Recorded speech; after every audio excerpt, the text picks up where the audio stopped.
I am going to start recording. Oops, got hiccups. This is the first time that I am using OBS to record my creations that I do in Xtool. So, what I'm going to do is what I really need to do is I need to go to Google and let's see. Oops. I was there. Okay.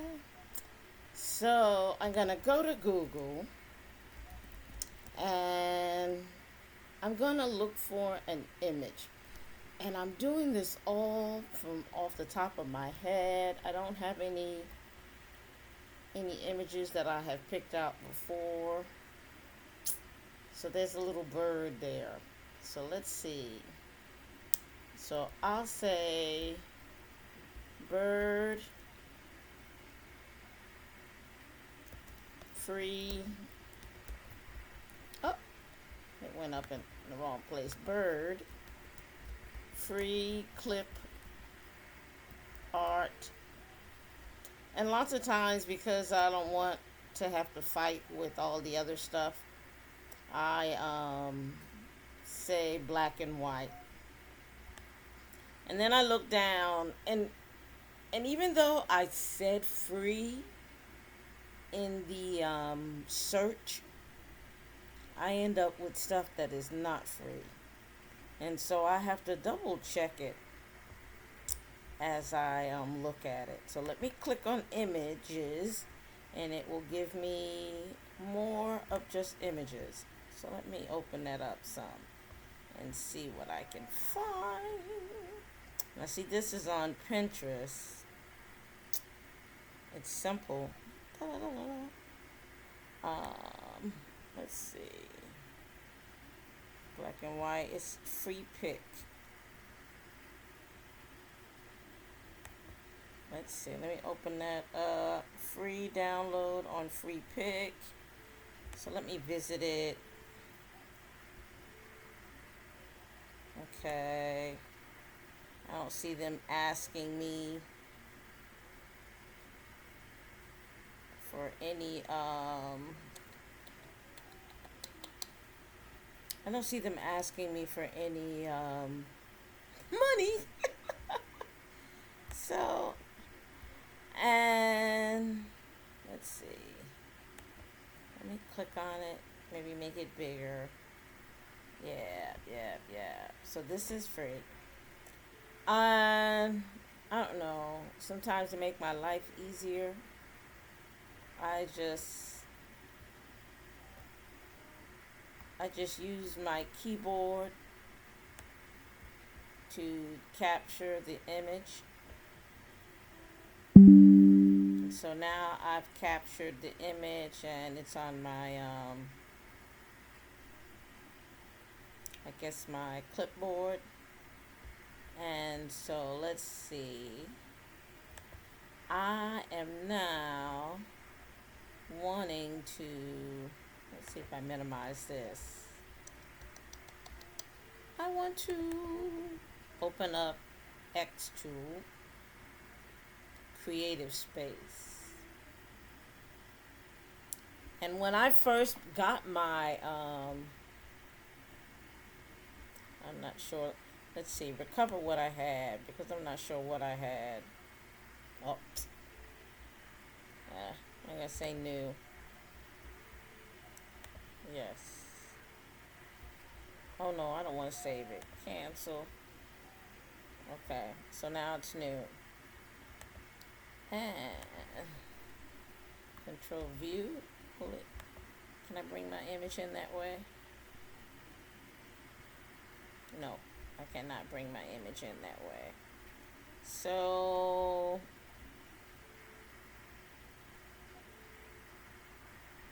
let's see. I'm gonna go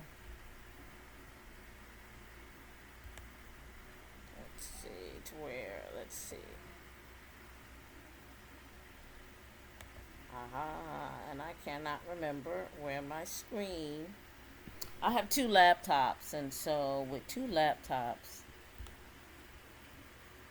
they're set up differently and whatnot. Pictures. Okay. And screenshot. And I have a zillion screenshots of different things. Let's see. That last one should kind of be down here towards the bottom. I think that's it. Yeah. Okay. And so now I know where it is. So let's see. I come over here to File, and I come down and it says Import Image. So I'm going to click on Import Image. And it was here in Pictures. And then scroll down to Screenshot. Open that up, and it was down at the bottom, towards the bottom. There she blows. So I double click on it and I bring it in. So when I bring it in, it says it's a bitmap image. And it gives me some choices on how I want to see the image. Because I usually bring in a black and white image, I don't look at these other features. If it was a picture, then I might look at those, and depending on what I wanted to do with the image in the end. So here it is, and it is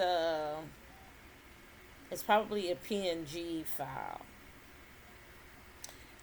And so this is the image I work with, the original. If I needed to make the image sharper, but because it's black and white,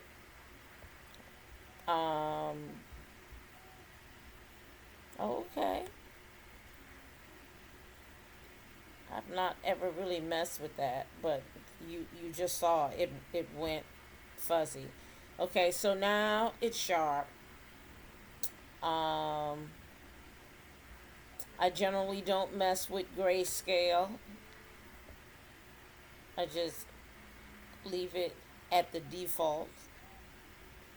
So I will take it back to where it was. And sometimes in the image, there might be things that I might want to erase. You know, there could be some background stuff. I'm sorry I didn't pick an image that had background stuff. So I would come in here and edit the image. So I usually like to use the magic wand. And if I go in a space where it's blank, I click on the magic wand and it takes the background out. You know, if there had been something that I wanted to get rid of, I could select this eraser here and it would give me this big, let's say I want to erase part of his tail. So I very carefully would come up there and erase it. And this eraser is really big, and so maybe I need to bring it down and make it smaller. And I can even use my mouse pad to make the image a little bigger so I can get in closer and actually see what I'm doing. And so I click on the mouse pad and I use the eraser to erase the stuff that I don't want. So he now does, and I think I'm going to get rid of that little, okay. So I get that little bird and he's cute just the way he is. And so I've decided that I'm going to keep him this way. And so I'm going to say save. So I've saved him. And so he's been altered. And so now what I want to do is trace the image. And when you trace the image in other programs like Inkscape, um, even in Silhouette Studio, you can trace the image, and you're taking the image from like the PNG format or the JPEG format, and you're turning it into the SVG format. So I click on trace image, and so it gives me the lines. It's traced it, both the stuff in the inside and the stuff on the outside of the bird. So like I have the oval for his eye, and then I have the little circle that's traced also. Um, Sometimes the tracing doesn't pick up everything, and so I could slide on getting rid of any noise that might be out there, any extra little imagey things that it's traced that I don't really want. Um, if it's fuzzy, I can use that threshold, moving it back and forth. If I need to smooth it out, I can use that. I usually just play with these based on what the figure looks like. And as long as I've got everything I want and it looks sharp, then I say save. And matter of fact, layering by color, I don't usually even use that. So I didn't have color here, so I guess it didn't make a difference. So I say save. And when I get the image back, you notice up here in the right hand corner, I no longer have that message about the bitmap image. This blue are the lines that it's now an SVG file, and those blue lines are the lines that the laser would see and that the laser could use to cut out the bird. If I go back over here and click on the bird, then I see, oh yeah, it's that bitmap image. I don't want it anymore, but just in case, I'll pull it off of the build plate area, and I'm going to tinker with this. So, technically, I've got double lines on the outside. And I only have one layer. And at this point, the laser is going to cut all those lines. So I would end up lots of little pieces. But what I want to do is I want to, matter of fact, I want to change those lines to, I like this amber color because I'm going to score those lines. I'm going to let the laser draw those lines on the wood just deep enough so that I can see them, and I could use them for guides in coloring that particular item. So I've selected the bird, and then I'm going to come over here to where it says outline, and I'm going to click on outline. And I don't know if you noticed, but this new line went around the bird, and it's all around the bird, and so it's traced the line an exterior line all around the bird. And if I want to keep that line, I need to say okay, and then it will be there for me. But that line is out kind of far sometimes for me. 0.079 often seems like a big line for me, and I think I will go down to 0.05.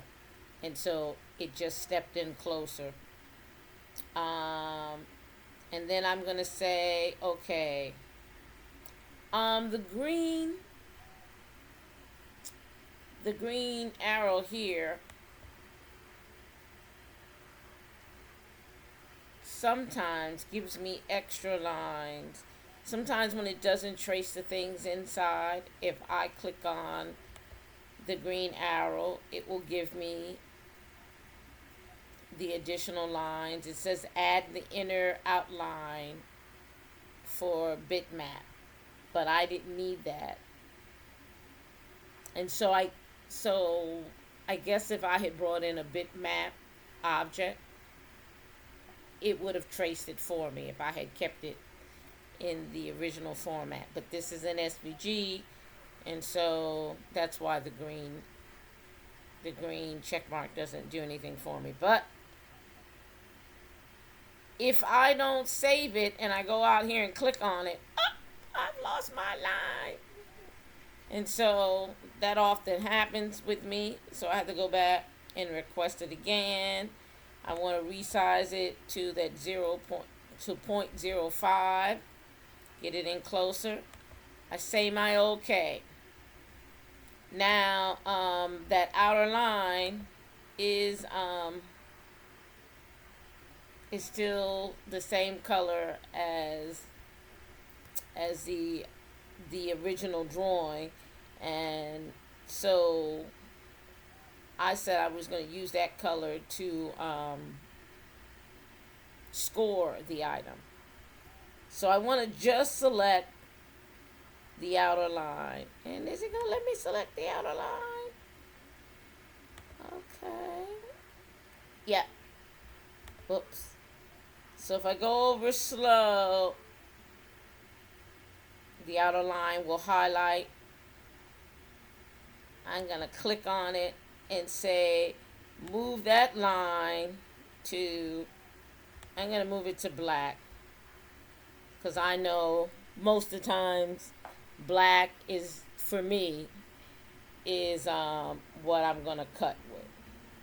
So now my little bird is, he has a black line around him, which I'm going to use as the cutting line, and then the brown lines inside are going to be the lines that I'm going to use for scoring. So they'll be like my drawing lines. So what I need to do now is I need to make sure these two things stay together, because technically I could oops and move it and they would not be lined up. I'm going to click on undo and it'll take it back to where it needs to be. But I'm going to highlight the entire image. I've highlighted the entire image, and then I'm going to tell it to group it. So now these things are grouped together, and I can't move one without moving the other.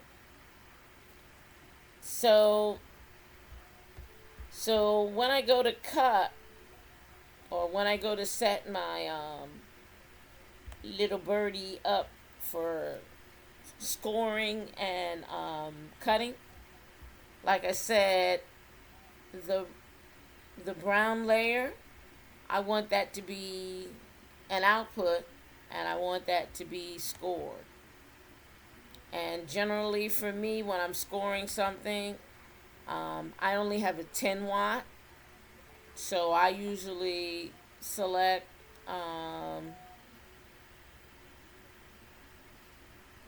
something in the 50s and then something in the 40s. You know, I kind of have those both about in the middle range of the power and middle range of the speed, and one pass is sufficient for me.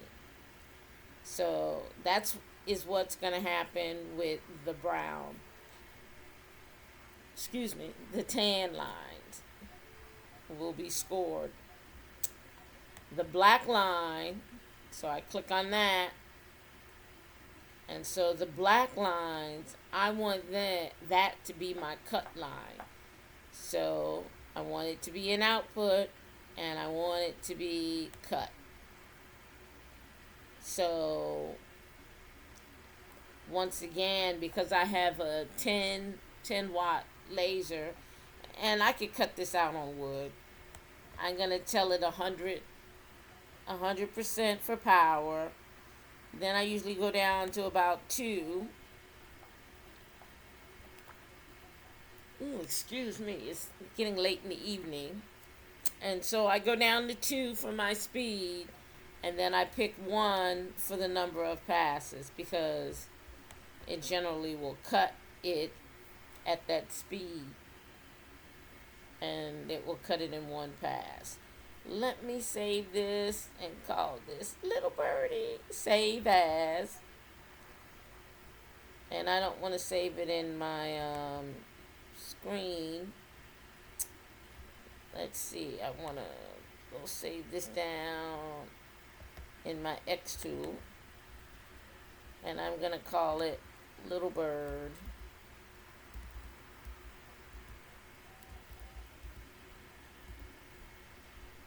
So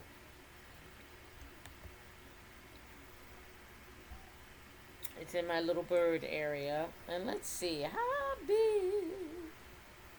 And generally in Xtool, if you move an object off, I want to call this the build plate, but that's not the build plate, the cutting space area, the workspace, it will not show up in the cut file. And let's see, how big is this? This is 4 inches.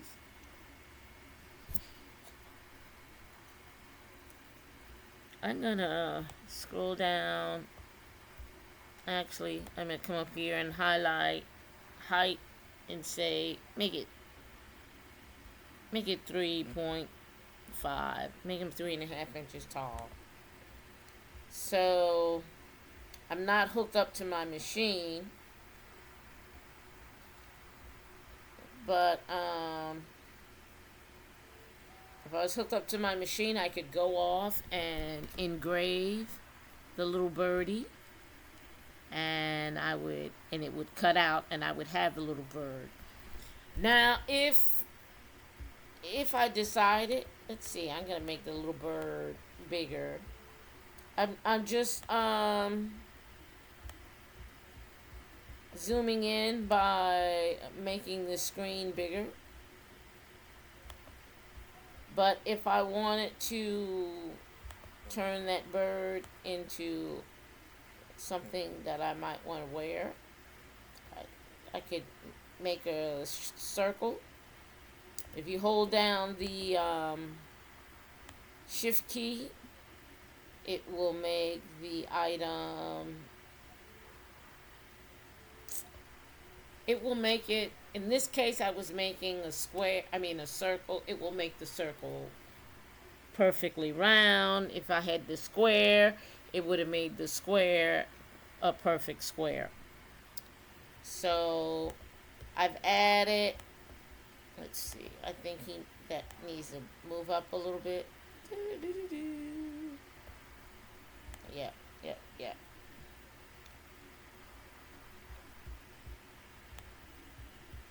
Let me highlight the bird again, and let me group it.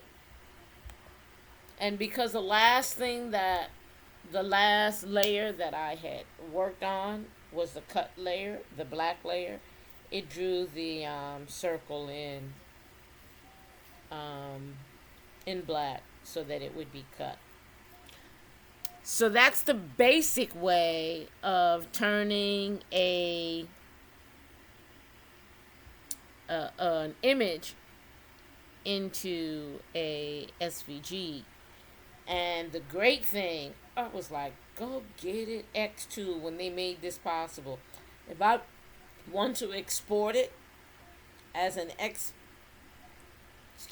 an SVG, I just come to the file, scroll down, and export as an SVG, and I call it Little Bird. Um,